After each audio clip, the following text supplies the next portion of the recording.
자, 안녕하세요. 추석을 맞이해서 제사와 관련된 이야기 해드리도록 하겠습니다. 제가 지난번에 화장하면 제사 안 지내도 된다 이런 얘기를 한번 했다가 진짜 댓글로 욕을 얼마나 먹었는지 거의 신선이 될 정도로 욕을 많이 먹었어요. 그런데 제가 얘기하는 것들이 다 내용이 있는 얘기입니다. 그러니까 근거가 없는 얘기가 아니고요. 그래서 어떤 분들은 그렇게 말씀하시더라고요.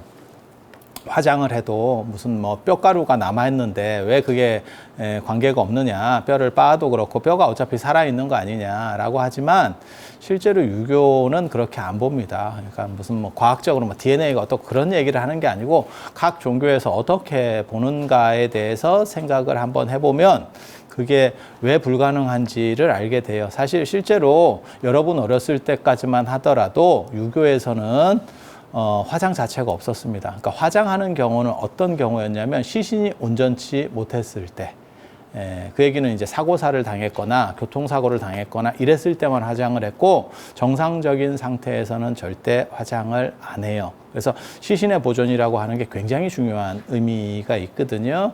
그리고 이런 화장과 관련해서 가장 재미있는 것 중에 하나가 뭐냐면 부관참시 문화. 저는 어렸을 때 부관참시가 뭐냐면 한명회라든지 김부식 같은 분이 부관참시를 당했거든요. 그러니까는 죽고 나서 뭐 몇십 년, 안 그러면 그보다 더 오랜 지나도 몇 년에서 몇십 년 그 뒤에 시신을 꺼내서 그 허리를 자르고 목을 자르고 심지어는 가루를 내버립니다. 근데 그게 무슨 의미가 있냐? 라고 생각할지 모르지만 여기에는 종교적으로, 그러니까 유교적으로 중요한 의미가 있어요.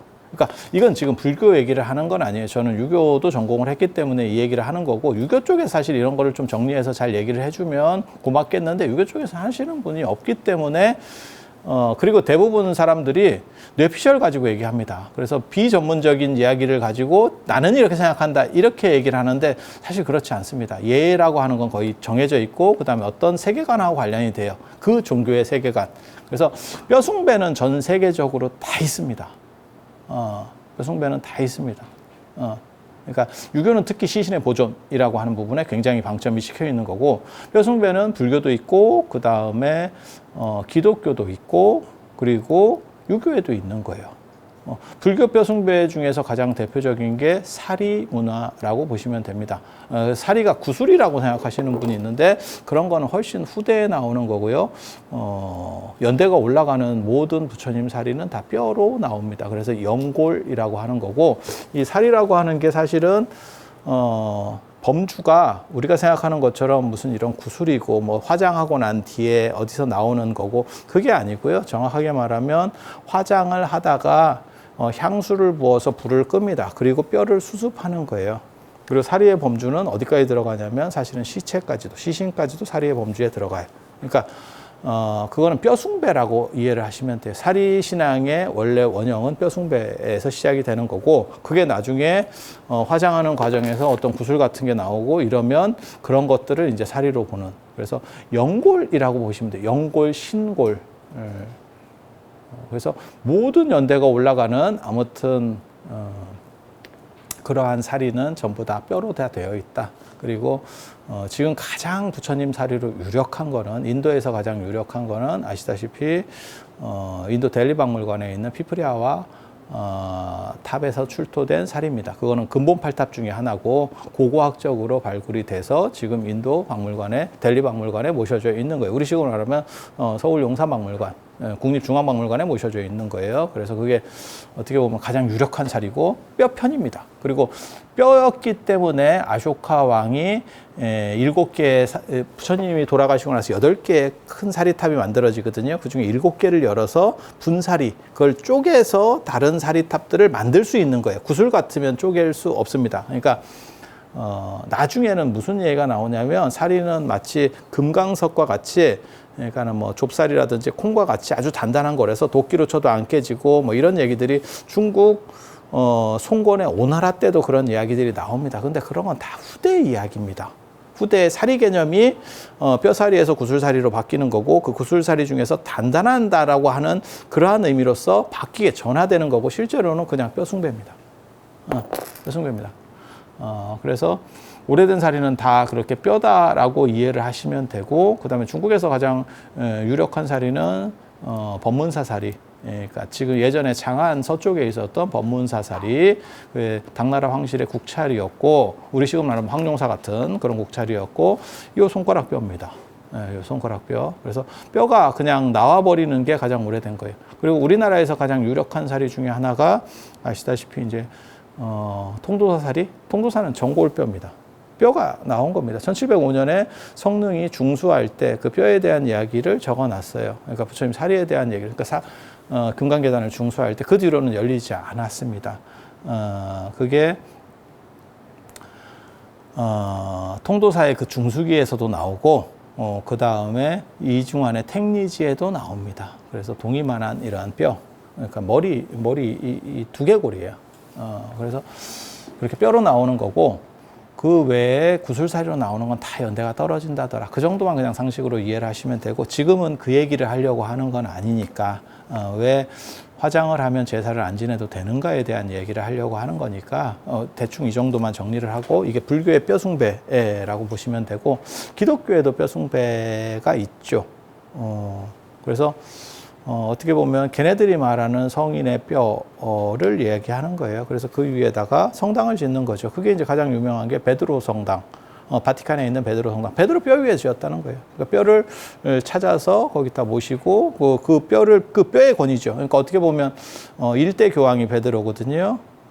그래서 베드로를 시원으로 해서, 불교식으로 말하면 어떻게 보면 가섭존자 같은 게 역할을 하는 게 베드로죠. 그래서 그 뼈를 가지고 그 위에다가 모셔놓는, 성당을 지은 게 베드로 성당. 세 군데가 있어요. 제자들, 예수의 12제자들 중에서는, 물론 이제 나중에 한 명, 유다가 배신하니까 11명이지만, 그 중에서 뼈가 남아있다라고 얘기하는 분은 세 분입니다. 그래서 베드로뼈, 그게 진짜 베드로뼈인지는 잘 모르는데, 어차피 다 그 후대 발견되는 거기 때문에 그렇다 카드라예요. 카드라 통신으로.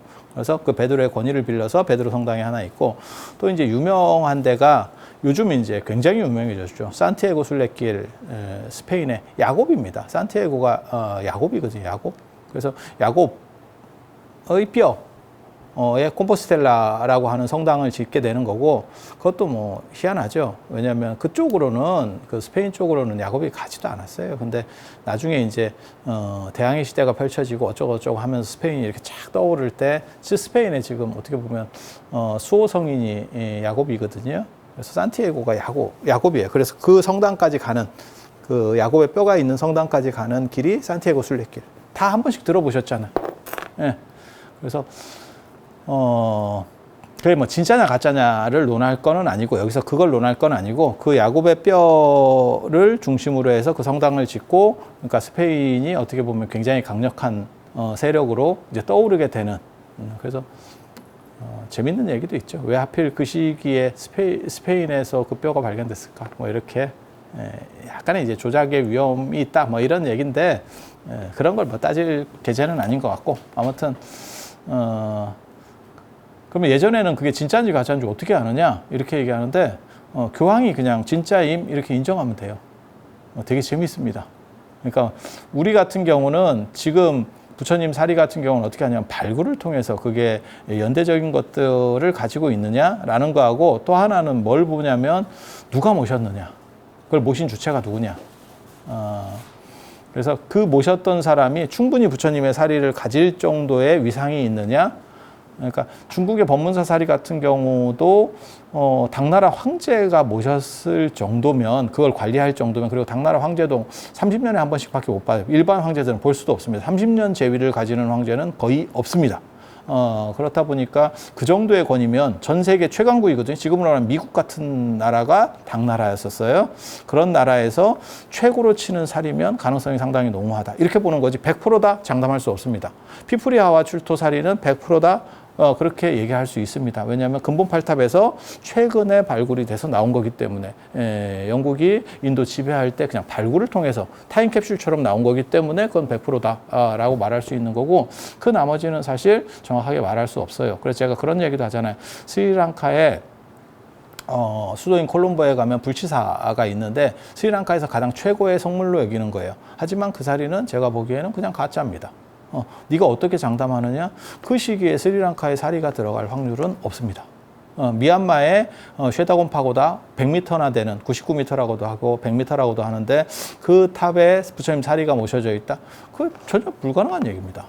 불교학적으로 전혀 불가능. 그러니까 자신들의 권위를 강조하기 위해서 나오는 이야기지. 그러니까 우리는 지금 합리적으로 따지는 거고, 종교적인 것만 우리가 만약에 중세 시대 때나 그 고대 시대 때 태어났으면 이런 합리성이 없습니다. 그래서 천주교에서 지금 인정하고 있는 저 성인들의 뼈다, 자기네 12사도의 뼈다라고 하는 것들도 사실 합리적 근거는 없어요.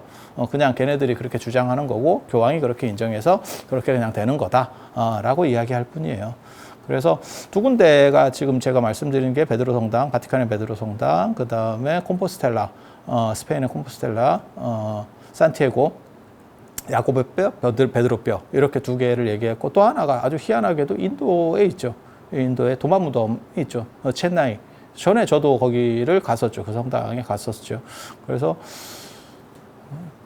좀 뭐 말이 되네 안 되네 얘기를 하는데 제가 봐도 조금 그건 좀 심하죠. 그 당시에 아무리 멀리 와도 인도까지 오기는 사실 지리학적으로 봤을 때 쉽지는 않습니다. 쉽지는 않습니다. 그리고 기독교도 예수가 죽고 나서 한참 뒤에 로마가 이제 콘스탄티누스 황제가 기독교를 공인하면서 이렇게 뜨기 시작하는 거예요. 그전에는 그냥 이렇게 좀 많이 떨어졌죠.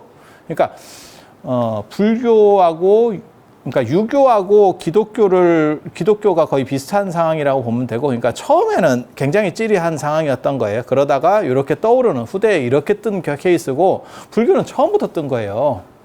그래서 상황들이 다릅니다. 그러니까 불교는 부처님 돌아가실 때 8개국의 왕들이 와서 사리를 서로 쟁취하려고 하고 할 정도로 서로 모셔가려고 할 정도로 부처님은 떠 있었던 거고, 예수라든지 공자는 그냥 이렇게 이러고 있다가 나중에 중국 같은 경우는 유교 같은 경우는 한나라 한 무제 때 동중서를 한번 거치고 그래서 이렇게 떠오르는 거고, 그전에는 유교가 별게 없었어요.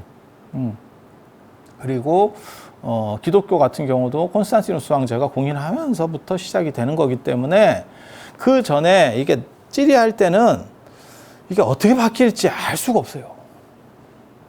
그걸 찾아갈 방법이 없어. 그러니까 그런 차원에서 보면 그게 정당하냐에 대해서는 의심을 할 수 있는데, 인도에 어떻게 도마 무덤이 있고 도마뼈가 있느냐에 대해서는 의심을 할 수 있는데, 그냥 그렇다 치고 아무튼 그렇게 해서 세 분, 그리고 또 한 군데가 유명한데 그게 이제 예수 제자는 아니지만 사복음서의 저자 중 하나인 마가가 있습니다. 그게 베니스의 산 마르코 성당입니다. 마르코가 마가거든요. 그래서 거기 가보면 그건 이제 베네치아 공국이 굉장히 강력했거든. 굉장히 강력했거든. 한때 어떻게 보면 그 유럽을 주도했었죠. 그때 이제 당신들의 또 권위를 위해서 마가의 뼈다라고 하는 걸 입수해서 그 성당을, 지금도 이제 뭐 베니스에 가보시면 진짜 성당 대단하죠. 그 앞에 광장 엄청 유명하잖아요. 마르코 광장. 요즘은 이제 물에 잠기는 상황이 자꾸 연출되고 있고, 이탈리아도 우리나라만큼이나 참 어떻게 보면 깝깝한 나라입니다. 그걸 막으려고 10조 원인가 들여서 모세 프로젝트 들어보셨습니까? 베니스를 물벽을 만드는 거죠. 그래서 물이 더 이상 못 올라오게 일종의 움직이는 댐 같은 거 작동할 수 있게, 그래서 그 방어벽을 만들었는데 10조를 투자해서 만들었는데 물이 새서 아무 쓸모 없더라. 이탈리아 하여간 재밌는 나라예요. 저런 나라가 어떻게 예전에 어떻게 보면 전 세계를 호령했었는지. 수나라 당나라가 들어서기 전까지 로마가 최강입니다. 전 세계 최강입니다. 그거는 뭐 100% 확실하거든요. 그래서 그때 힘을 다 뺐는가 봐. 요즘식으로 말하면, 우리식으로 말하면 기 다 뺏겼어. 그 지금도 야, 10조 원나 넣는데 부실공사를 하면 어떡해. 그거 계산을 못하면 어떡해. 이거 좀 웃긴 얘기인데 근데 뭐 지금 그 얘기할 거는 아니니까.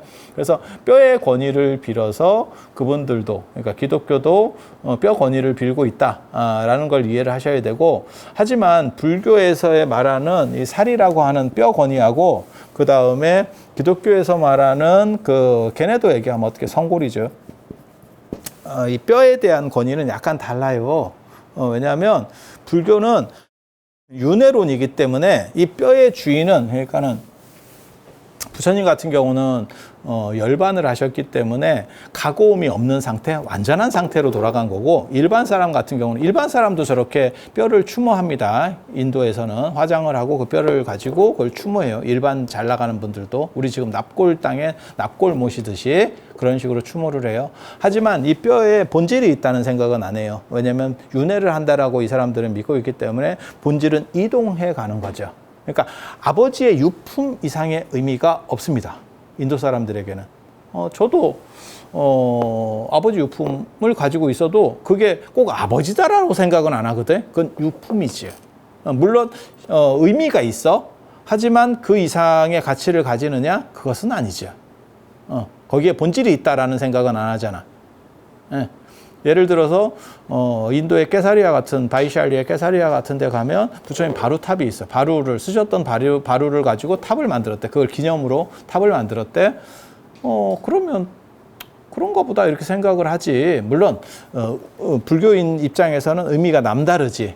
하지만 그것은 마치 내가 이건 물건 가지고 있다가 내가 이거를 이렇게 딴 사람한테 주는 거하고 비슷한 거지. 그럼 그 사람한테는 나를 기억할 수 있는 거 있지만 이게 좀 그렇게 뭐 신성한 의미가 있는 건 아니잖아요. 그 본질은 이동했지.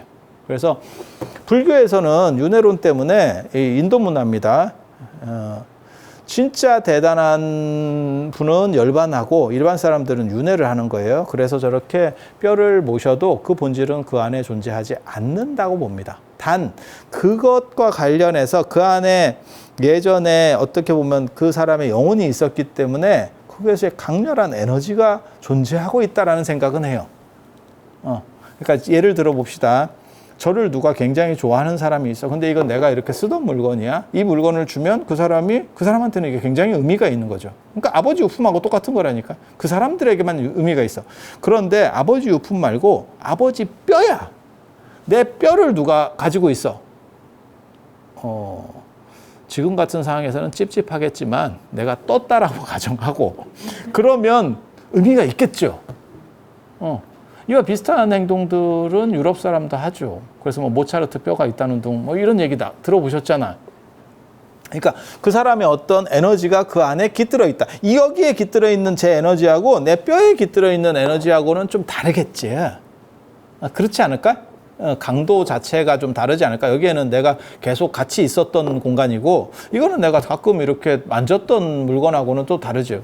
그래서 아버지 유품을 대할 때도 우리도 그런 생각 하잖아요. 진짜 저게 아버지가 좋아해서 계속 쓰던 물건도 있고 그냥 가지고 있었던 물건도 있고 그 차이들이 있지 않을까?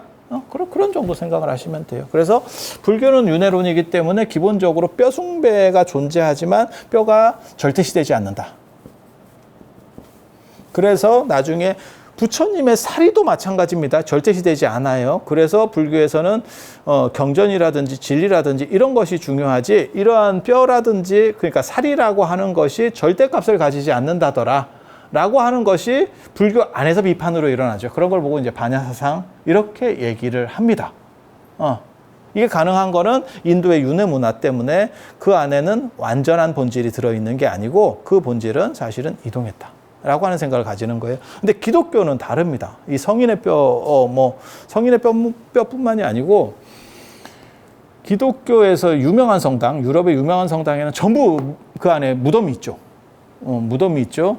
그래서 진짜 잘 나가는 사람들은 성당 안쪽에 무덤이 있고, 그러니까 성당 안에도 무덤이 있습니다. 성당 공간 안에 무덤이 있어요. 지하에만 있는 게 아니고 그 지하 말고 그냥 위에도 있어요. 진짜 센 놈은 위에 있습니다. 그게 A급입니다.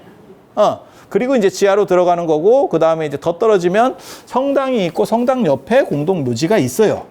붙어 있습니다. 마치 일본의 사찰처럼. 그래서 거기에 이렇게 무덤들이 다 있죠. 왜냐하면 기독교는 사후천국이 아니고 원래는 지상천국이에요. 그래서 예수가 재림을 하고 휴거가 일어나면 여기서 사람들이 일어나는 거죠. 복구가 돼가지고 누워있다가 지금 어떻게 보면 냉동인간 상태라고 보시면 돼. 그래서 과학기술이 발달하면 그 사람들을 다 깨운다는 설정이에요. 원래는. 네, 원래는. 그래서 얘네가 화장이 안 되는 겁니다. 근데 요즘은 자기네들도 말이 안 되는 거지. 왜? 그게 이제 빨리 내려왔어야, 빨리 내려와서 저렇게 되기를 바랬는데 저게 안 내려오니까 묻어놔도 다 삭은 거예요. 그러니까 이게 복구가 되겠나? 이렇게 생각하는 거지. 우리도 아시다시피 이제 이장을 하다 보면 이제 몇 자리 좀 좋은 데 쓰면 한 100년, 200년도 가는데 그렇다고 뭐 1000년, 2000년이 가겠어요? 뭐 화석화되지 않으면 쉽지 않거든. 그거는 뼈가 이렇게 나온다는 건 몰라. 치아 같은 경우는 특수한 경우에 나올 수 있을지는 모르겠지만 아무튼 그게 쉽지 않거든요. 그렇다 보니까 자기네들도 이제 문제가 생기는 거죠. 그래서 지금은 사후천국설을 얘기하고 사후천국설을 얘기하고 그 다음에 추세상 화장에 대해서도 동의하는 쪽으로 가고 있는 거죠. 근데 원칙적으로는 이게 불가능해요. 천주교 불가능합니다. 그래서 유럽 사람들은 전부 성당에다가 매장을 하고 그 다음에 프랑스 같은 경우는 그 카타콤 지하에 프랑스 파리 시내 안에도 있잖아요. 거기 뭐 300만 구가 있다 하는 동 뭐 몇 킬로에 걸쳐서 이 뼈가 있잖아요. 거기 진짜 막 층층이 쌓여 있죠. 어떻게 보면 캄보디아의 킬링필드보다 더 심한 그런 유적들이 있죠. 그렇게 나올 수밖에 없는 게 뭐냐면 계속 그 생각을 하면서 화장을 못 하게 되는 거죠. 그래서 불교는 화장을 통해서 불교나 이게 인도의 유목문화, 아리안족 문화의 화장을 통해서 그 영혼이 그 화장의 연기를 타고 딴 데로 이동한다고 생각하는 쪽이고 기독교는 사실 이게 불가능합니다. 이게 얘네 관점에서는 화장 자체가 불가능합니다. 그래서 걔네들이 시체를 계속 보존할 수밖에 없었고 그래서 돈 많이 주면 거의 밀폐시켜버리죠. 그게 이제 영국에서 제일 유명한 그 성당 있잖아. 갑자기 왜 생각이 안 나나? 영국에, 늙어서 이제 생각이 안 나네? 웨스트민스터 사원. 영국 왕실 사원. 그게 이제 우리식으로 말하면 영국 왕들이, 그러니까 우리식으로 종묘 비슷한 거지. 왕실 사람들 그쪽에 다 있고, 그 다음에 거기에 일반 사람이 들어가려면 엄청난 위상을 가진 사람들만 그 성당 안으로 들어갈 수 있죠. 웨스트민스터 사원 모릅니까? 가봐. 사실 여기서 지금 농담할 사항은 아닌데 이거는 특별 영상이기 때문에 농담할 사항은 아닌데 아무튼 뭐 그렇다 치고 그래서 얘네도 화장을 하면 원래 안 돼요. 얘네 화장하면 안 돼. 그러면 지상천국 때 그러니까 예수가 재림을 해서 휴거할 때 올라올 수 있는 살아날 수 있는 게 없어지죠. 그러니까 모든 종교는 영생을 추구하거든요. 이게 종교의 키워드예요. 그래서 불교로 입장에서 보면 열반도 어떻게 보면 영생 개념이고 항상하다라고 하는 개념이 그 안에 조금은 있습니다. 전체가 된다라고 하는 개념도 있고 그걸 통해서 항상하다, 그러니까 변화를 통해서 항상하다라는 개념도 좀 복잡한데 뭐 그 얘기를 하려는 건 아니고 그래서 윤회도 영생이다라는 개념이에요. 그러니까 또 다른 방식의 영생이죠. 그냥 죽었다 살아났다만 하는 거지 또 다른 순환 구조이기 때문에 영생이 되는 거고 기독교도 마찬가지로 천국과 지옥이 다 영생입니다. 천국에 가도 영생, 지옥에 가도 영생. 그리고 그 영생의 추구가 이게 존재하는 거고 왜 그러면 하필 사후 천국이 아니고 지상천국이었냐? 기원 전후가 되기 전까지는 사후 세계관이 뚜렷하게 그렇게까지 많이 발전하지 못해서 사후가 독립돼서 존재한다라는 생각을 인류가 거의 못했습니다. 그러다 보니까 무슨 일이 벌어지냐면 제가 그런 얘기 하잖아요. 히랍 신화에 보면 헤라클레스 같은 영웅들은 지옥의 하데스의 세계, 지옥 사후 세계를 그냥 갑니다. 뭐 하데스의 세계가 지옥 자체는 아닌데 사후 세계를 그냥 왔다 갔다 해. 그래서 케로베로스의 개도 보고 뭐 이렇게 다 두드려 잡고 이렇게 왔다 갔다 하는 거예요. 그건 이제 뭐냐면 수평 개념이라고 하는 뜻이에요. 불교도 오래된 문헌, 그러니까는 루탄경이나 이런 데를 보면 실제로 지옥이 세계의 바깥쪽에 있다라고 되어 있어요. 그래서 지금도 연부를 할 때 천리산간 오무간지옥 일일이랴 만사만생 이런 얘기를 하는데, 천리산이 지구 중간에 수미산이 있고 쭉 가다 보면 938회에서 맨 마지막이 천리산이에요. 그 천리산이 두 겹으로 돼 있고 그 사이에 지옥이 있어라고 하는 거예요. 그래서 기독교도 마찬가지입니다. 기독교도 연원 자체가 예수는 2000년 전에 이렇게 사람이지만 그 전에 구약이라고 하는 것보다 더 빠르기 때문에 그 앞에 걸 계승을 해요. 그러다 보니까 사후 천국이 될 수가 없어요. 그러니까 사후의 천국이 있다. 사후를 현실 세계하고 단절시켜서 완전히 분리시켜서 하나의 세계관으로 보는 거는 기원 후가 돼야 가능합니다. 그건 전 세계적으로 그렇게 나타나요. 그전에는 그 생각을 못 했어요. 어딘가에 가면 변방 쪽에, 그거는 예전 사람들이 생각하는 거는 눈에 보이는 걸 가지고 거기서 추론해서 생각하기 때문에, 예전에는 성이 있으면 그 성을 중심으로 이제 잘 나가는 사람들이 살고 그 주변에 이제 찌리한 사람들이 사는 거예요. 예, 중국이나 동아시아는 이걸 뭐라 그러냐면, 이 성 안에 사는 사람을, 성 안에 살고 귀족들을 인이라고 하고, 이 밖에 사는 사람은 어떻게 보면 민초가 되는 거죠. 민초가 되는 거예요. 물론 이 안에도 민이 사는데 여기는 거의 그냥 그런 사람들 갭이라고 합니다. 그러니까 제대로 된 사람 아닌 사람들, 우리식으로 말하면 비하하는 건 아니고, 뭐 산촌의 화전민들, 조선시대 때 호구도 잘 안 잡히고 세금도 잘 안 내고 그냥 이렇게 유랑하면서 어떻게 보면 이렇게 왔다 갔다 하면서 정상적이지 않은 사람들의 삶. 그래서 성안, 성밖 이게 구분이 돼요. 구분이 됩니다. 그래서 성 안 사람들이 그나마 어떻게 보면 이게 사람답게 사는 거고, 이 바깥쪽은 어떻게 보면 야생 비슷하게 더불어 그냥 자연과 더불어 사는 계통이죠. 그래서 이 바깥쪽으로 갈수록 더 위험하고 문제성이 있고 이렇게 생각하는 거예요. 그래서 이 바깥쪽 맨 끝에 지옥이 있다. 이런 식의 판단들을 할 수밖에 없었던 겁니다. 그래서 제가 그런 얘기 하잖아. 이소부화나 이런 거 보면 어디 신화든 다 마찬가지입니다. 가면 영생하는 샘물을 마시고, 그게 지상에 다 있다니까요. 지상에. 예. 에덴 동산도 그냥 지상에 있는 거예요. 지상에 있는 거예요. 그래서 지상에서 시작했다가 이걸 층위를 나눠서 세로로 해서 위에는 천상, 밑에는 지옥, 이런 식 개념이 나오는 거는 기원 후가 돼야 완성이 됩니다. 그리고 완전히 단절이 돼서 사후다. 그거는 이러한 세계관이, 그러니까 좌우의 세계관이 상하의 수직 세계관으로 바뀌고, 그 다음에 완전히 사후다라고 하는 건 그거보다 더 뒤로 가야 돼요. 연대가. 그래서 지금도 오늘날까지 우리가 섞어 쓰는 말 중에 드라마 같은 데서 흔히 그렇게 나오잖아요. 예를 들어서 부모님이 돌아가셨어. 그러면 애가 이제 물어보는 거야. 아빠 어디 갔어? 이러면 하늘나라에 있어. 이거는 수직적 개념을 얘기하는 거예요. 죽었으면 사후 개념이면 하늘나라에 있는 게 아니고 단절돼서 또 다른 세계로 넘어갔어야지. 근데 우리가 그렇게 얘기하잖아요. 그리고 동아시아에서는 한 600년대가 되면 이 인지가 더 높아져요. 그래서 어떻게 되냐면 마음 안에 있다. 이런 천국과 지옥이라는 것이 실제로 존재하는 게 아니고 네 마음 속에 존재하는 거야. 네가 어떻게 인식하느냐에 달린 거야. 라고 하는 유심주의로 딱 바뀌게 됩니다. 굉장히 재밌는 구조예요. 그래서 어떤 식으로 간다라고 보시면 되냐면 좌우 개념, 중앙 가운데는 좋은 거, 나쁜 데로 갈수록 지옥, 이런 식으로 좌우 개념이었고 그게 기원 전후가 되면 상하 개념이 되면서 우리 사는 세계, 천상, 지옥 이렇게 가는 거고, 그 다음에 사후는 단절되어 있다라고 하는 거는 400년대, 500년대쯤 돼야 그런 사고가 납니다.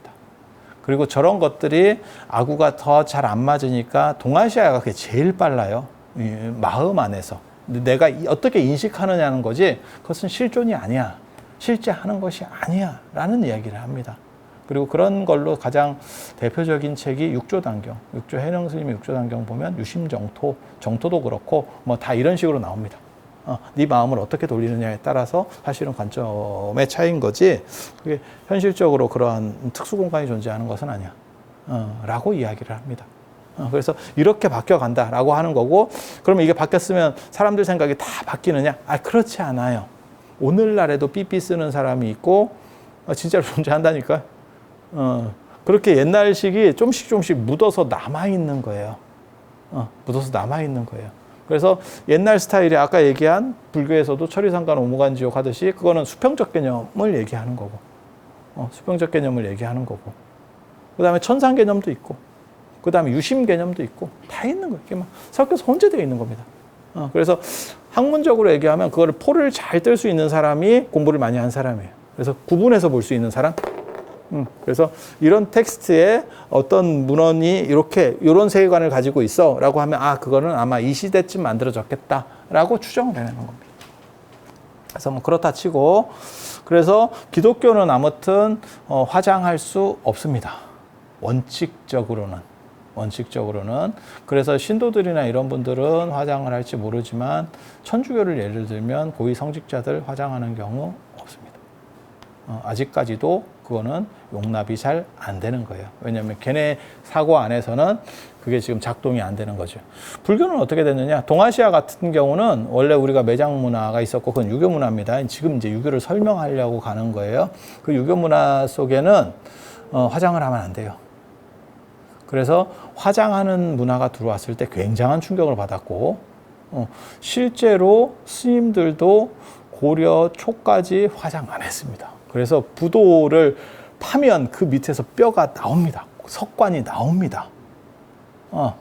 여러분 생각에는 불교가 들어온 게 고구려 372년 굉장히 오래됐는데, 쉽게 말해서 1300년, 1400년이나 됐는데 무슨 금방 정착되는 거 아닙니까? 정착되지 않았습니다.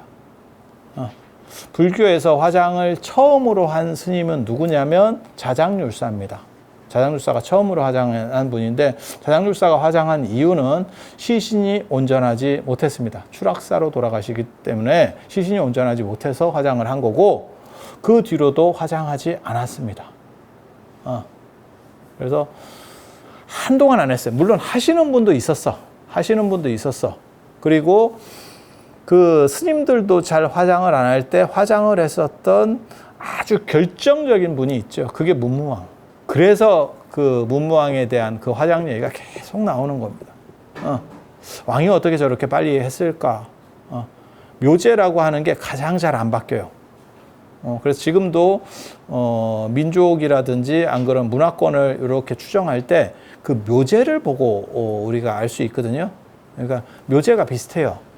그런데 그 묘제가 잘 안 바뀌는데도 불구하고 요즘은 갑자기 추세상 어쩔 수가 없어서 화장을 하는 그런 쪽으로다가 급격하게 바뀐 거죠.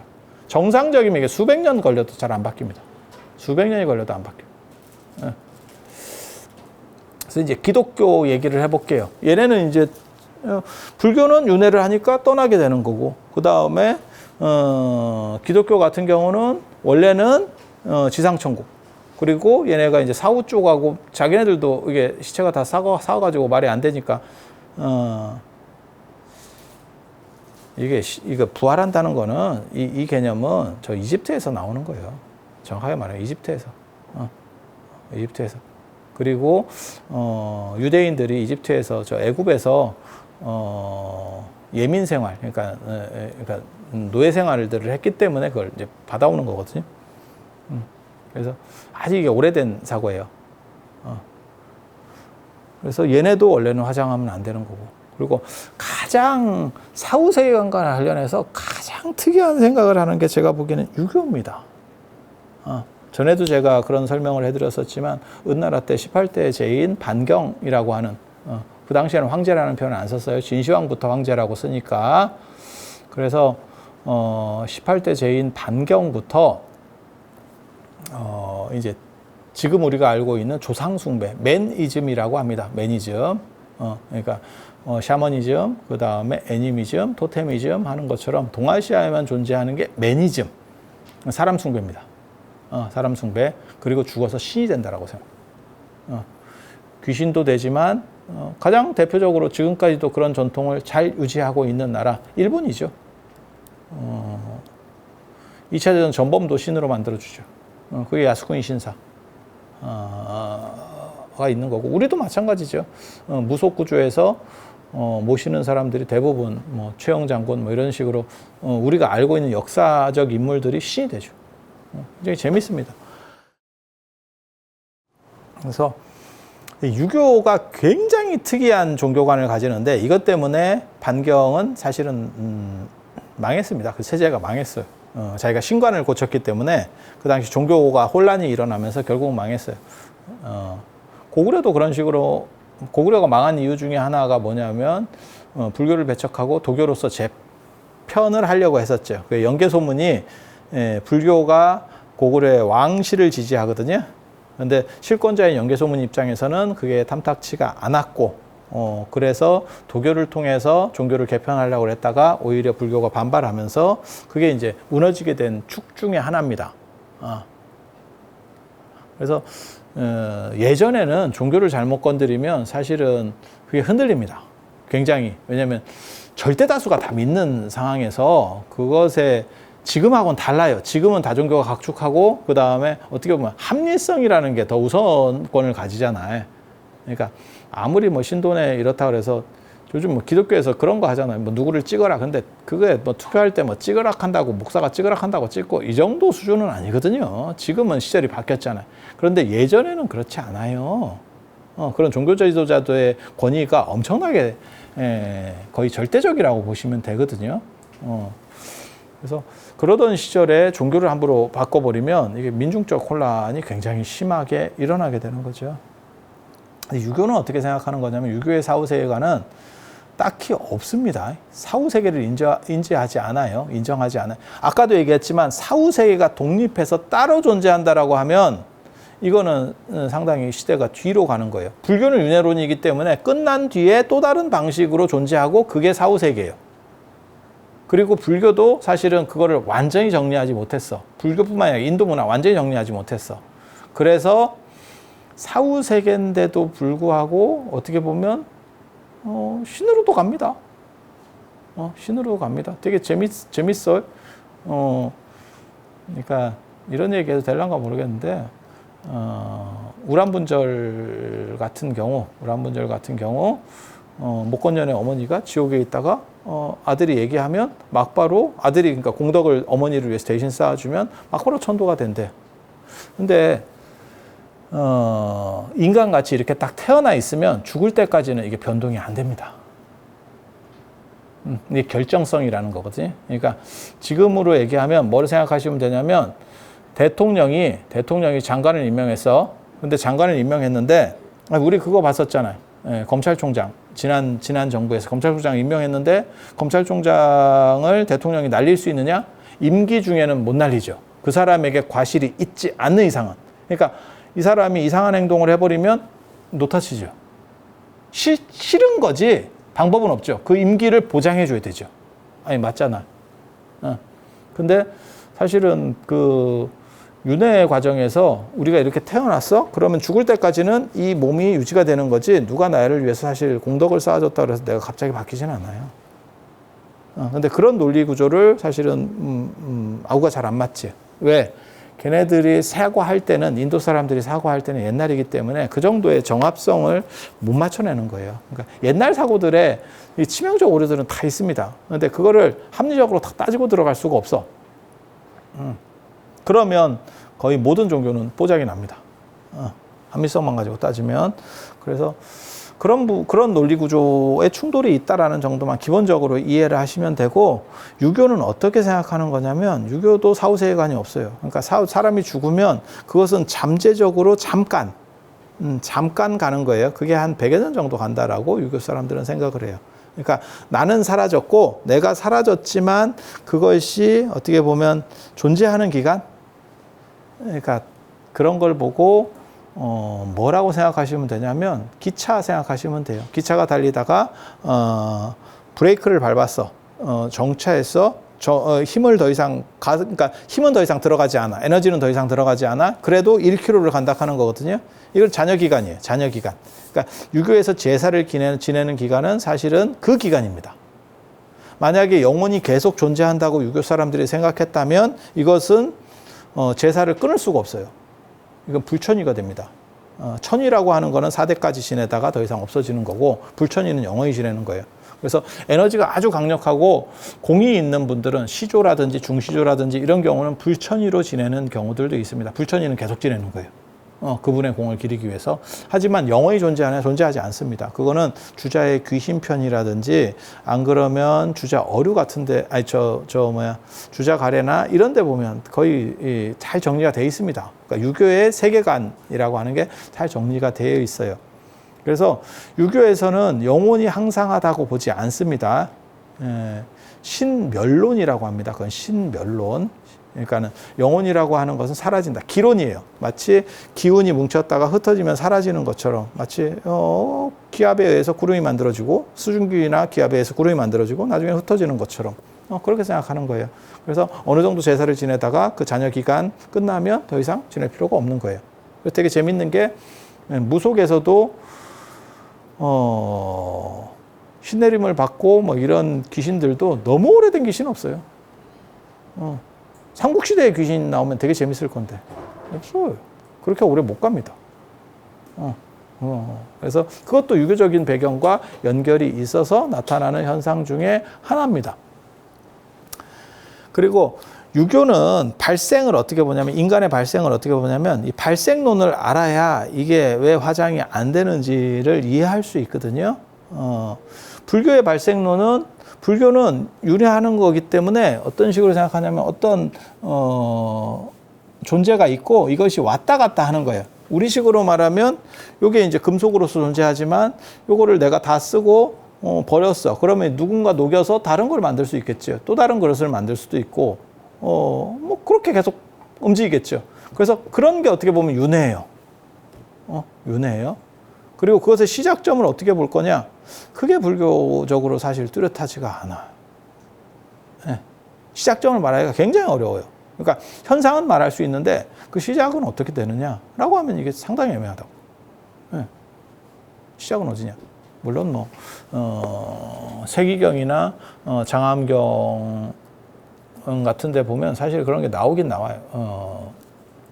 종밀의 원인론이나 뭐 이런 데 보면 나오긴 나오는데 완벽하지 않습니다. 깔끔하지 않습니다. 시작을 어떻게 볼 거냐. 그런데 어떤 시작된 시점부터 보면 그것이 바뀌면서 계속 나가는 거죠. 그리고 이거는 영혼만 그런 게 아니고 전체가 다 그런 거예요. 우리가. 이것도 마찬가지지. 이것도 뭐 다 쓸모가 다 돼가지고 이 책상을 어떻게 불에 태워.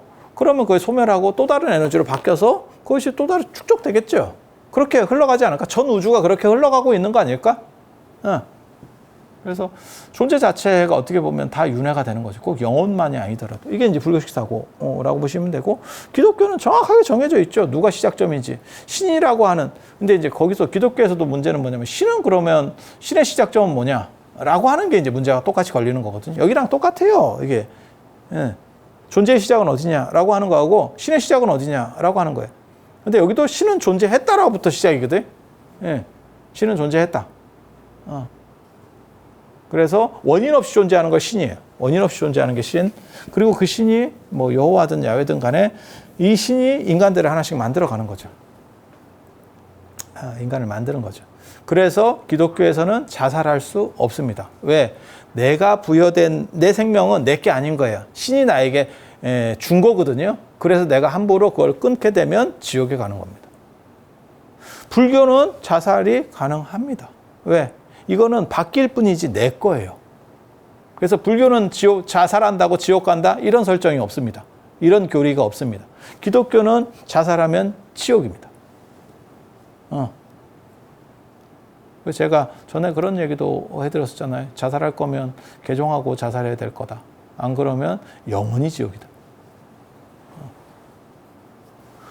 근데 이게 다 근거가 있는 이야기거든요. 그러니까 신이 만들었기 때문에 여기는 내가 함부로 생명을 끊을 수도 없고, 그 다음에 생명의 조작이라고 하는 거, 지금 유전자 조작 같은 거, 이게 불가능합니다. 그건 신의 고유형이기 때문에 불교는 관계가 없습니다.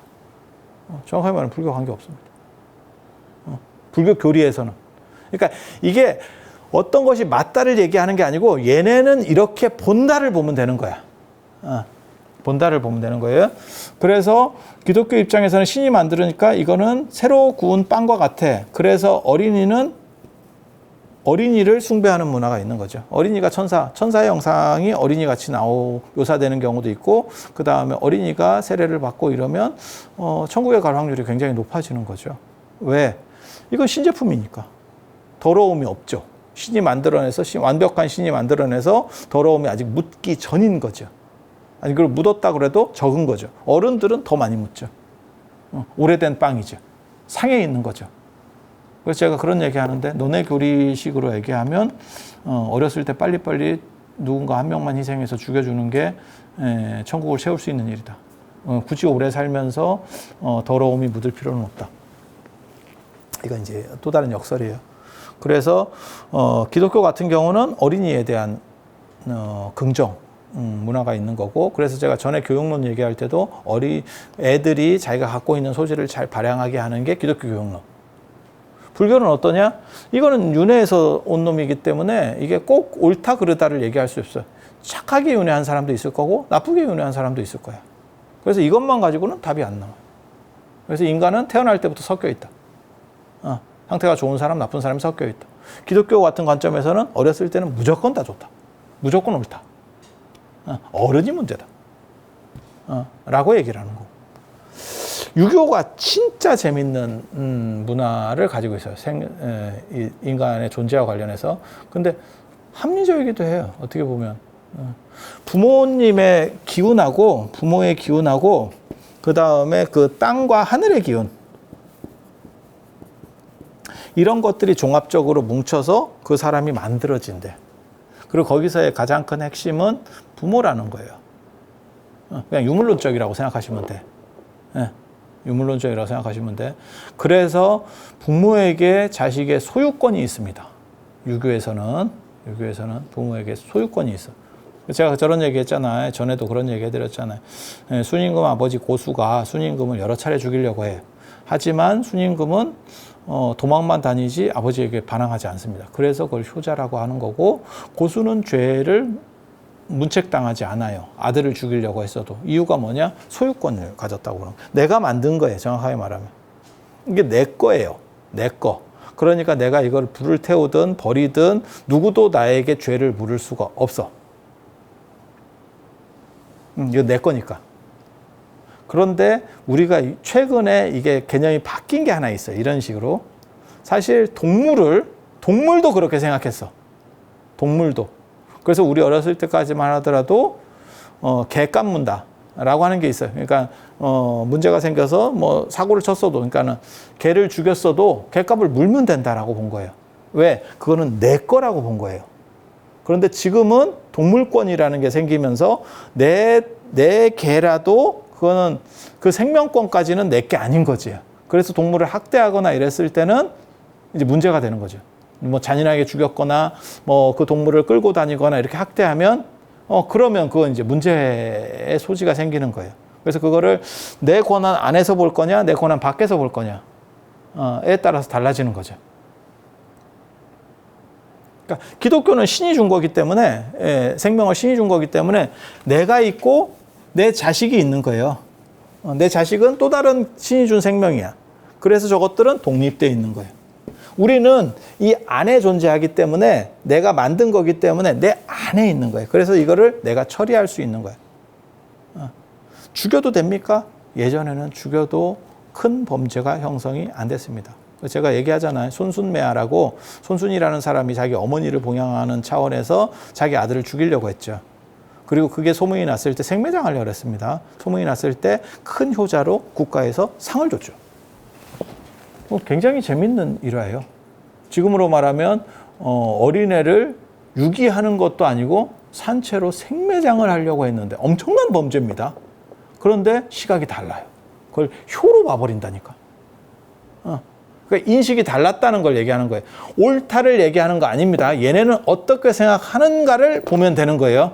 그 세계관을 이해하지 못하면 왜 이런 룰이 나오는지를 몰라서 그러는 거예요.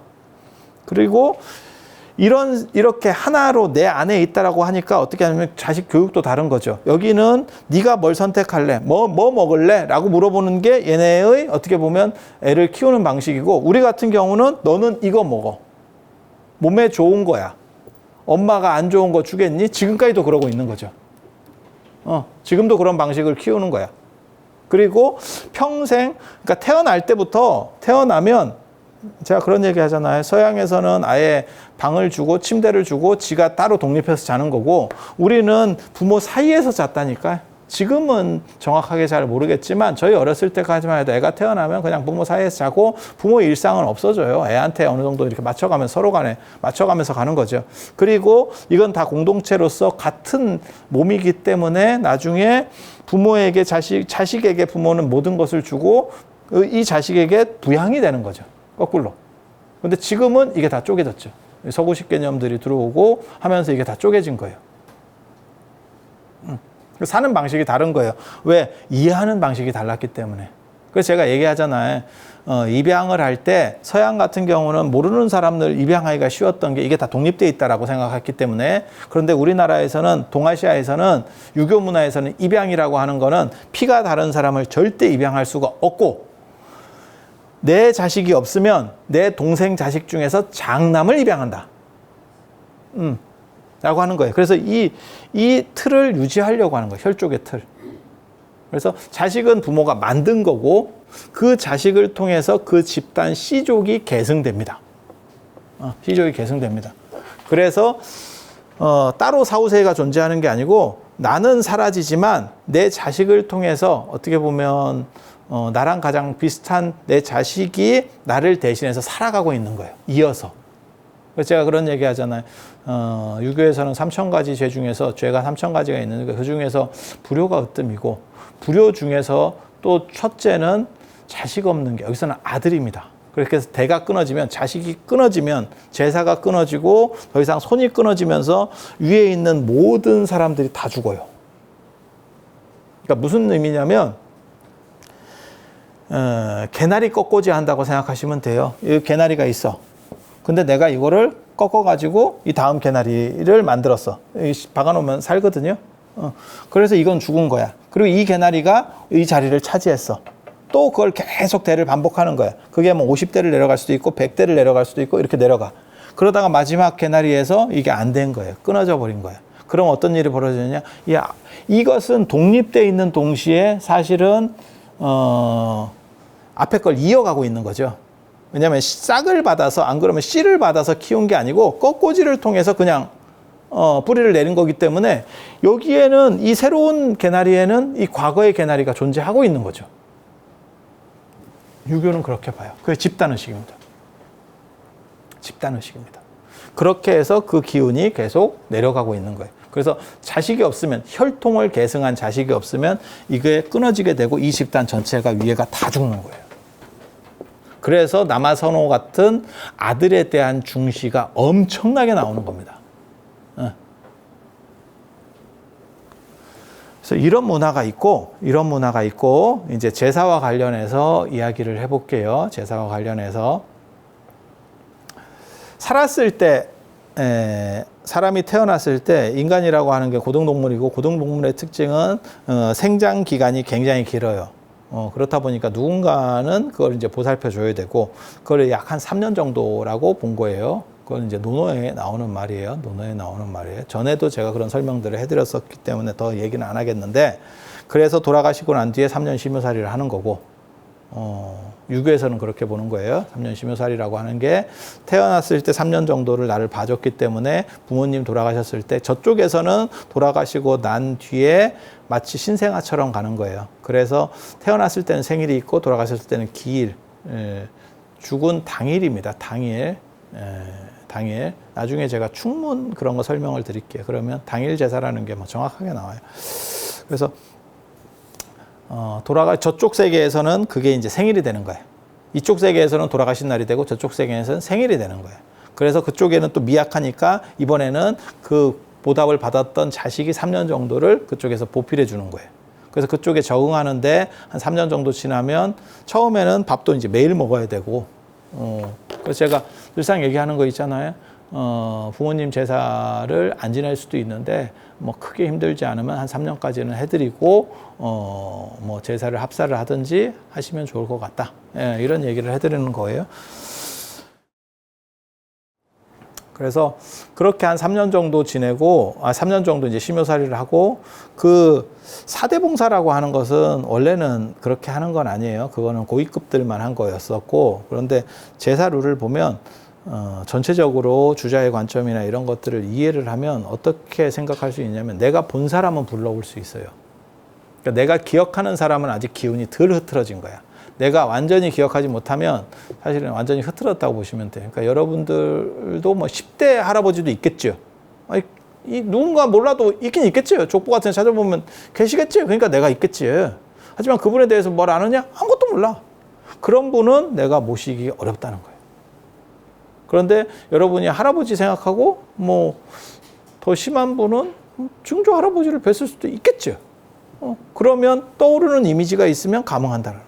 그러니까 우리가 기억해 줄 때 정도까지는 그 영혼이 잠재적으로 존재한다라고 보는 거예요. 덜 흐트러진 거지. 이렇게 흐트러져 가고 있는 거고, 그러니까 기차가 달리다가 나는 더 이상 멈췄어. 그래서 정지가 됐어. 그래도 이 에너지에 의해서 이렇게 흩어지는 시간이 있는 거죠.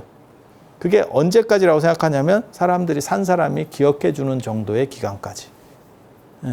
그게 약 한 100년 정도. 100년 정도면 본 사람은 싹 없습니다. 존재하기가 어렵죠. 그냥 생각해 봐도. 그러니까 우리도 그런 거 있잖아요. 사람이 죽었어. 그런데 지금 숨 떨어진 지 얼마 안 됐어. 그러면 온기가 남아있죠. 그때 만지면 사람이 얼굴도 펄구적적하고 괜찮아요. 그런데 예를 들어서 한 1시간 정도 지나가지고 이렇게 하면 틀리죠. 느낌이 다르죠. 이게 내가 알던 그분인가?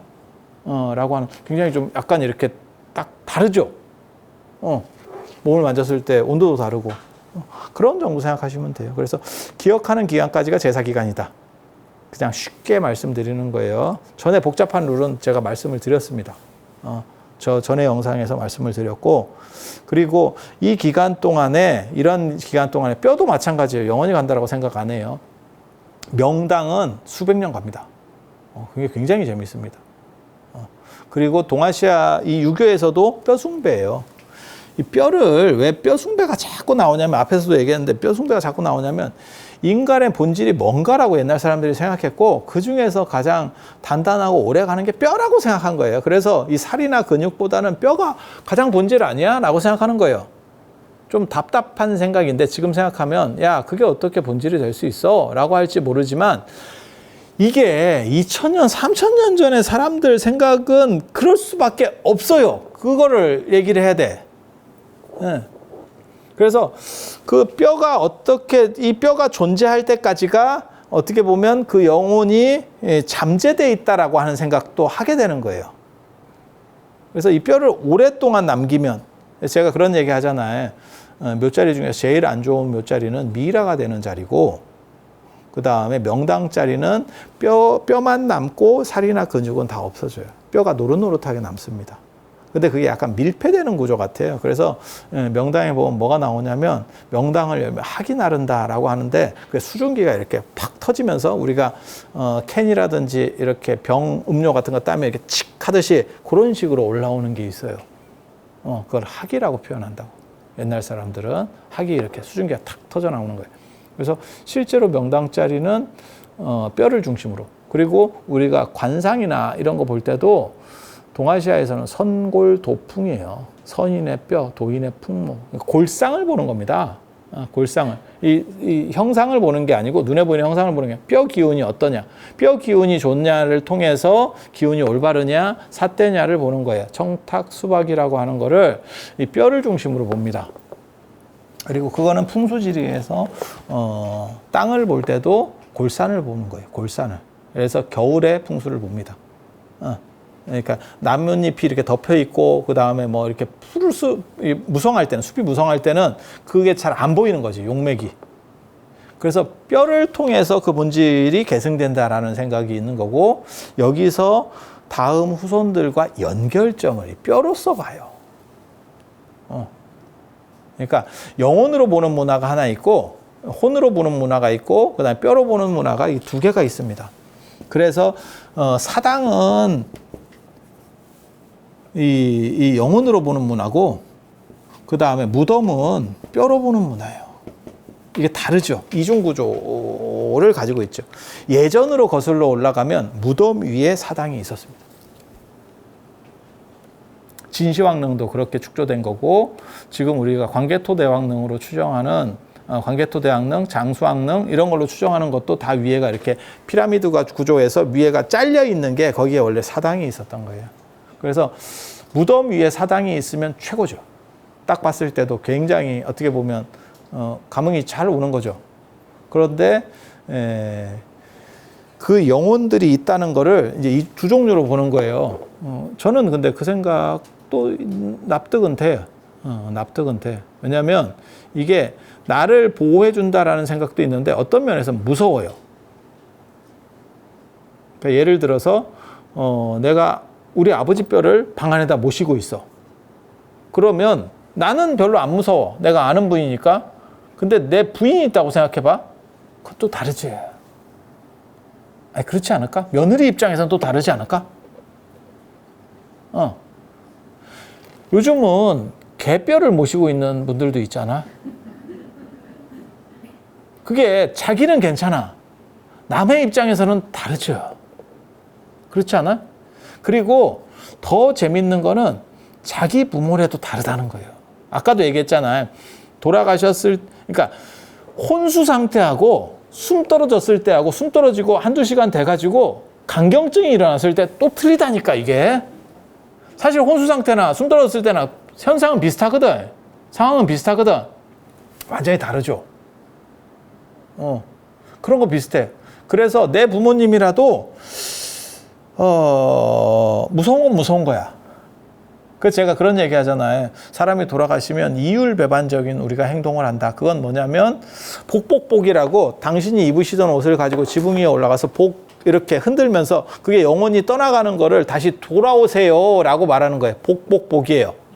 돌아오세요, 돌아오세요, 돌아오세요. 그래서 영혼을 건진다는 개념이거든요. 그리고 그런 건진다는 개념은 무속에서 나중에 이제 김동리 무녀도 같은 데서 가도 이제 그 죽은 데서 이렇게 건지려고 하는 뭐 이런 거 나오는 게 비슷한 현상인데, 그렇다 치고 그렇게 돌아오기를 바라는 마음이 있는가 하면, 이게 이제 칠성판이라고 해서 북두칠성이 새겨져 있는 그 판에다가, 널판에다가 시체를 7번을 묵습니다. 북두칠성이 사명신이에요. 죽음의 신이라고 옛날 사람들은 봤기 때문에. 그래서 그쪽으로 이제 어떻게 보면 북두칠성이 관할하는 쪽으로다가 가는 거예요. 넘어가는 거예요. 죽음의 신. 그래서 남극 노인성이 생명의 신, 그 다음에 북두칠성이 사명의 신, 죽음의 신. 그래서 거기다가 끈으로 7번을 묶어. 칠성판 위에 7번 묶는데, 그때 묶을 때는 뼈가 으스러지도록 묶어. 진짜 빡시게 묶어. 그 얘기는 뭐냐면 살아오기를 원하는 것도 있지만 다시 살아올까 두렵기도 한 거예요. 이 이율배반 공존하는 겁니다. 그래서 왜 그렇게 세게 묶으세요? 라고 말하면 뭐라고 어른들이 예전에 말씀하시냐면, 시체가 놀기 때문에, 논다라고 하는 거는 상여 나갈 때 흔들린다는 뜻이에요. 거기서.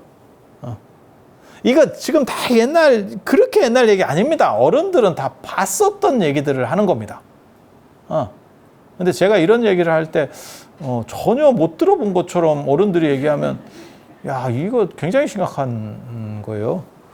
그래서 이 뼈를 통해서 연결된다. 후손과 아까 얘기했잖아요. 이렇게 연결된다고. 그래서 영혼을 통해서 연결되는 것도 있지만 물질적으로는 그 본질은 뭐냐? 우리 사람들의 본질은 뭐냐? 뼈라고 생각했기 때문에 뼈를 통해서 연결된다라는 게 있어요. 그래서 명당 자리를 쓰는 게 그 돌아가신 분이 사후 세계에 뭐 좋아요. 그게 아니에요. 후손이 발복하기 위해서. 명당 영화에서도 나오잖아요. 예. 2명의 황제가 나오는 땅이다. 나오잖아요. 그렇게. 그 돌아가신 분을 남현군을 묻는 거거든요. 정확하게 말하면 그 명당 그 영화 스토리에서는. 그리고 그건 실제로 있었던 얘기예요. 있었던 이야기를 각색한 거지. 흥선대원군 이하흥이 남현군을 묻으면서 이제 사건들이 벌어지는 건데, 거기서 논점을 봐봐. 그 돌아가신 흥선대원군의 아버지인 남현군이 좋은 데로 간다? 그 얘기를 하는 게 아니에요. 2명의 황제가 난. 굉장히 재밌는 얘기예요. 왜? 이게 명당론이라는 게 실제로는 돌아가신 분을 어떻게 하는 게 아니고, 사후세관이 이게 따로 유교에는 정립이 안 돼 있어서 그래요. 그러니까 불교처럼 가는 사람이 있으면 그 주체에게 무언가 에너지가 가서 좋은 쪽으로 가요라고 하는 게 있는데, 이거는 그냥 아까 나무처럼 연결이 되는 거예요. 그러니까 이걸 통해서 비료 있는 땅에 우리가 뿌리를 내리면, 야, 나무가 무성해진다, 후손이 발복한다라는 개념이 나오는 거라니까.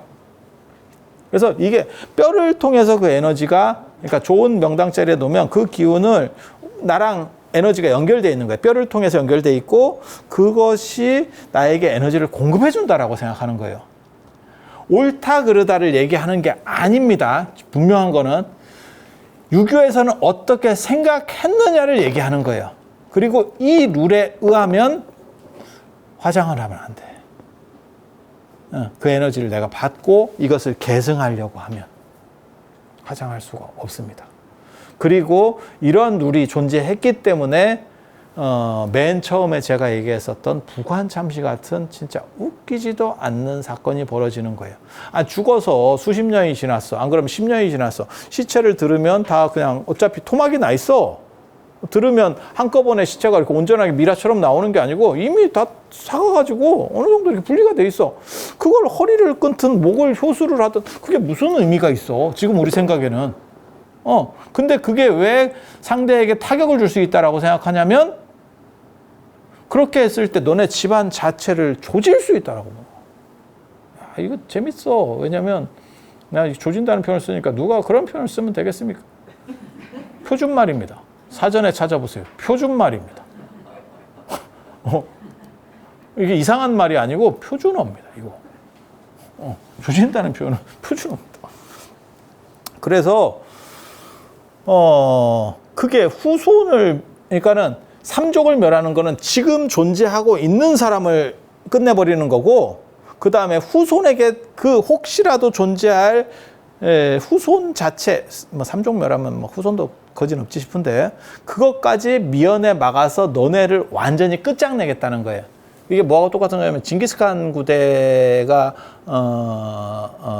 서방을 점령할 때, 그러니까 유럽 쪽으로, 동유럽 쪽으로 점령할 때 말 안 듣는 놈들은, 그러니까 항복하라 그러면 항복하면 되는데 항복 안 하고 버티는 놈들, 그 다음에 쟤네들이 굉장히 거셌어, 저항이 거셌어. 그러면 어떻게 하냐면 거기서 생명 있는 것들을 다 죽여요. 사람만 죽이는 게 아니고 닭, 개 같은 가축까지 다 죽이고 그 집터를 파서 연못을 만들어 버립니다.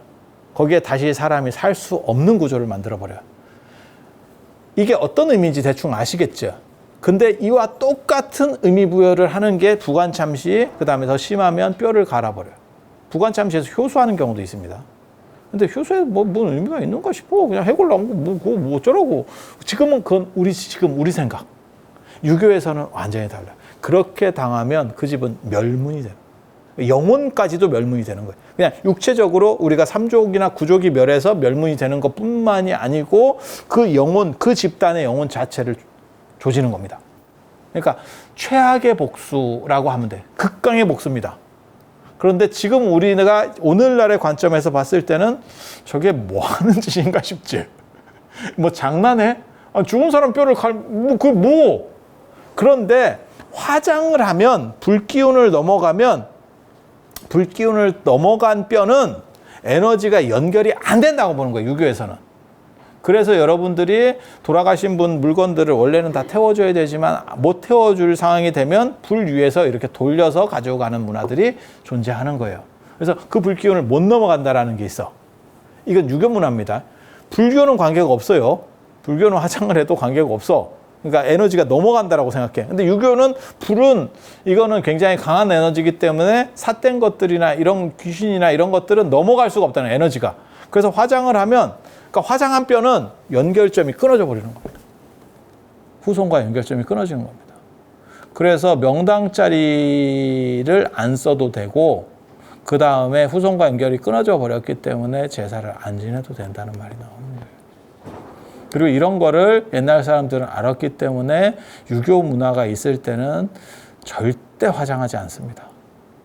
그러니까 여러분들은 이런 것들을 이제 이 룰을 잘 모르니까, 이런 내용들을 잘 모르니까 유교도 화장할 수 있는 거 아닙니까? 조선시대 때 그 말하면 진짜 끝나는 거예요.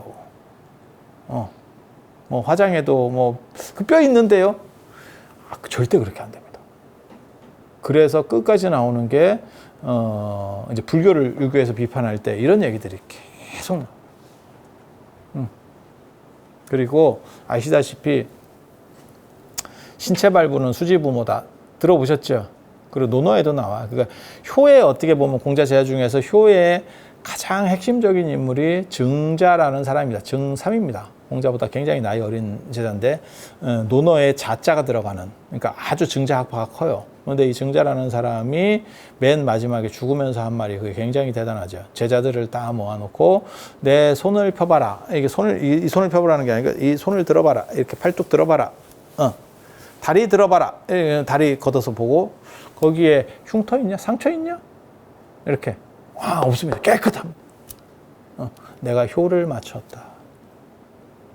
이게 미친 소리인데, 지금 생각하면 미친 소리인데, 이게 이제 유교의 비겁주의를 낳았다라고 저는 얘기하는 거거든요. 근데, 내 부모에게서 받은 거기 때문에, 출전이 여기기 때문에, 내 부모에게 모든 것을 그대로 깨끗하게, 다시 반환해야 된대. 예. 이 사고가 있는 거예요. 그러니까 이 룰 안에서 그 얘기가 나오는 거야. 그래서 우리 그런 거 있잖아. 면암 최익현 단발령 내렸을 때 머리는 자를 수 있을지언정 머리는 못 자른다. 상투는 못 자른다. 지금 생각해 보면 저게 무슨 또라이 같은 얘기야. 야, 이거 자르라는 거하고 이게 그렇게까지 너를 죽인대? 아니에요. 유교 문화에서는 있을 수 없는 일입니다. 왜? 몸 전체를 보존해야 되기 때문에. 그래서 지금은 그렇게 안 하지만 개화기 때나 안 그러면 일제강점기 때도 그게 있었어요. 저는 어렸을 때도 봤습니다. 어른들은 손발톱 깎은 거 다 모읍니다. 머리카락 떨어진 거 다 모읍니다.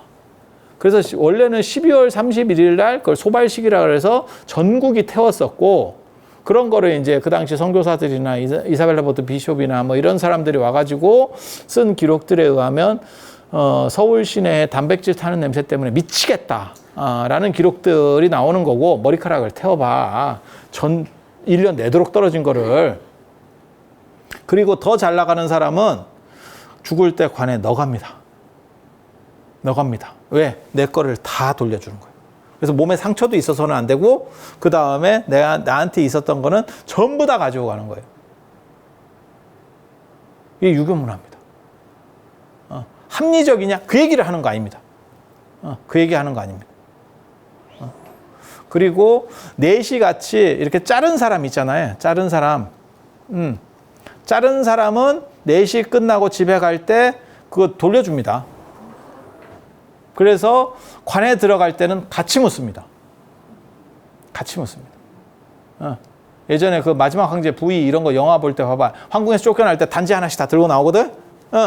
그게 그 단지입니다. 우리 생각으로는 이거 뭐 장난해? 이런 거죠. 그거 뭐 떨어진 거 붙일 것도 아니고. 아니에요. 관우가 죽었을 때 목이 잘려 죽으니까, 조조가 만들어서 넣어주죠. 나무로. 만들어서 넣어주죠. 지금도 그렇게 합니다. 우리가 지금도 그런 문화는 일부 남아있어요. 뭐가 있냐면, 교통사고 나가지고 다 이제 해서 즉사해서 돌아가시고 시선이 훼손돼서 터졌어. 그래도 우리 어떻게 합니까? 다 꼬매줍니다. 죽었는데 그거 꼬매서 뭐예요? 어차피 화장하면 똑같은 거 아니에요? 그렇게 생각할 수도 있지. 유교문화. 시신을 보존해야 된다. 굉장히 재밌는 문화예요. 그래서 이 룰을 기본적으로 이해를 하셔야 돼요. 그리고 이거는 집단입니다. 마치 나무처럼 서로 연결된 집단이에요. 하나의 나무가 계속 연결돼서 내려가는 거예요. 그리고 그 핵심에 뭐가 있냐면 영혼과 뼈예요. 그리고 그것은 원래는 결합돼서 무덤 위에 그 영혼을 모시는 공간, 사당이 있었는데 나중에는 그게 분리가 돼요. 왜? 두렵기도 한 거야. 그거를 긍정적으로 보는 팀도 있었고 두려워하는 팀도 있어요. 긍정적으로 볼 때는 어땠냐면 고려시대 때까지 사찰의 부도, 큰 스님 무덤이 절 안에 있었어요. 그런데 나중에 조선시대가 되면 그게 절 바깥쪽으로 나가죠. 보호는 하되 입구 쪽에서 뭐해? 이게 안쪽 좀 무섭다. 이렇게 생각하는 거예요. 무덤도 마찬가지예요. 무덤도 마찬가지. 집 근처에 쓰던 방식이 있고 지금 경주가 보면 시내 가운데 왕릉들이 있는 게 집 근처에 쓰는 거예요. 그렇게 해서 나를 보호해 준다라는 개념도 있는 거고 무서워하는 것도 있는 거죠. 그래서 대부분 선산이 있어도 대부분 다 집하고 멀죠. 선산이 집 근처에 있는 경우 없죠. 그래서 그런 식으로 바뀌면서 사당과 쉽게 말해서 신의를 모시는 공간과 그 다음에 무덤 공간이 분리가 돼버려요. 하지만 그래도 이것들이 영속한다라고 봤기 때문에 이쪽에서 제사를 지내고 이것도 보호하는 거예요. 그리고 실질적으로 기운이 내려가는 거는 정신은 이쪽, 그 다음에 어떻게 보면 에너지가 계승되는 건 이쪽이다라고 생각을 하는 거예요. 그런데 불을 거치게 되면 이게 완전히 박탈이 됩니다. 시신이 뼈가 남아 있어도 그래서 화장을 하고 난 뒤에는 제사를 안 지내도 문제가 없습니다. 왜? 그 집단은 이거는 다 끝난 거예요. 끝난 거예요. 그리고 이 룰을 안다면 굉장히 두렵지. 뭐하고 똑같은 거냐면 아들 없는 거하고 똑같은 거예요. 그러니까 더 이상 제사권을 계승할 사람이 없는 거죠. 그러면 나만 죽는 게 아니고 내 위에가 다 죽어요. 그래서 제가 그런 얘기 하잖아요. 3,000가지 죄 중에 불효가 어뜸이고 불효 중에서는 자식 없는 아들 없는 게 최고고 그리고 예전에 전설의 고향이나 이런 거 보면 그게 나옵니다. 뭐라고 나오냐면 자식이 없으면 맨 마지막에 죽으면서 그 사람이 뭐라고 얘기하냐면 내가 죽어서 우리 위의 조상들을 어떻게 볼까 이러면서 죽는다고. 그게 왜 그러냐면 나 때문에 내가 더 이상 자식을 못 남으로 인해서 내 위의 조상들까지 다 죽는 거예요. 나한테 누적되어 있는 조상들의 그 무게가 싹 사라지는 거예요. 옳으냐? 그 얘기를 하는 거 아닙니다. 그리고 화장에도 뭐 DNA가 나고 그런 쓸데없는 소리 제발 좀 종교 얘기하는데 그런 과학 얘기를 하지 마세요. 과학 얘기를 하는 게 아니고 그들은 어떻게 사고했나를 얘기하는 거예요. 그리고 이것이 옳으냐? 그 얘기를 하는 게 아니에요. 이것은 이 사람들은 이렇게 봤기 때문에 이것은 불가능한 거고 이것이 타당한 거야. 만약에 이게 느슨한 원리였었으면 조선시대 때도 화장하는 문화가 일부라도 나왔겠죠. 그런데 임진왜란 때 몸을 상해서 죽은 의병들이나 이런 사람들도 묻어주지 화장하지 않습니다. 화장하지 않아요. 다 묻지. 그러니까 최대한 묻는 걸 선호한 거예요. 최근에 들어서 화장한 거예요. 그리고 잘 모르시는 분들이 자꾸 쓸데없는 소리를 하는 겁니다. 근데 유교 입장에서는 화장이라는 건 원칙적으로는 불가능합니다. 유교하고 기독교 마찬가지입니다. 화장 불가능합니다. 단 시대가 이렇다 보니까 어쩔 수 없이 추세를 바꾸고 자기들을 합리화시키고 있는 거예요. 그래서 화장하면 제사를 굳이 안 지내도 된다라고 말하는 거는 이런 부분에 근거를 하는 거고 단 이것이 단절돼 버린다라는 것도 이해를 하셔야 돼요. 그리고 그게 제가 이제 그 얘기를 할 때, 이런 얘기를 해도 되냐라고 하는 이유는 뭐냐면 사실은 사찰이 그런 제사 같은 거를 위탁받아 있는 경우들이 굉장히 많아요. 그런데 이런 얘기를 하면 사실은 스님들이 싫어할까 봐. 원리적으로는 정확하게 이게 답이 있는 얘기지만 이건 이 종교 안에서의 답이에요. 종교 안에서의 답이에요. 하지만 잘 모르는 분들은 싫어할 수도 있기 때문에 그런 얘기를 했던 겁니다. 그래서 오늘 왜 화장하면 제사를 안 지내도 된다라고 하는 얘기를 할 수 있는지 그 논리적 근거하고 그 다음에 어떠한 원리들이 작동하고 있는 건지 그리고 이런 것들은 주자 어류나 이런 데 보면 사실은 아주 정리된 건 아니지만 그 구조들이 이렇게 나옵니다. 그래서 그런 룰들에 의해서 계승이 되고 있었다. 라는 정도 이해하시면 되고 오늘 이상 마치도록 하겠습니다. 자, 들어주셔서 감사합니다.